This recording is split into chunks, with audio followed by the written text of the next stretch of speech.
Кочаник мери колку и каков отпад фрлаат фирмите и граѓаните како дел од проектот со бирање податоци за збрст отпад во земјите од југоисточна Европа.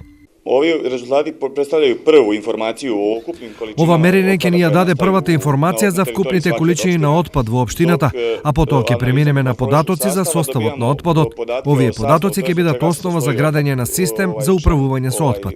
Читав систем управљање отпадом. Кочани е единствената општина од регионот која е вклучена во овој проект. Во Македонија, освен Кочани, вклучени се и општина Битола, општина Ресен и една општина од градот Скопје, општина Илинден. Тие се треба да го прегледаме целиот. Значи, проектот е сега моментално како пилот проект се води и ќе се вклучени овие 4 општини, а после идејата е да се прошири на цела територија на Република Македонија, значи да бидат опфатени сите општини.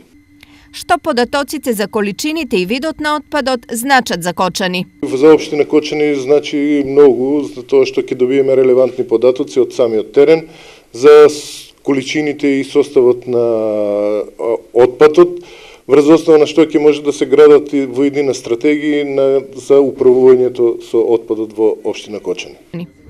Инаку грубите пресметки говорат дека годишно регионот фрла околу 50.000 тони цврст отпад, кој ако се менаџира соодветно вреди милиони евра, но за сега истокот нема ниту стратегија, ниту капацитет од ѓубрето да направи пари, а околината да ја сочува. Проектот регионална депонија се уште е само во фаза на намера.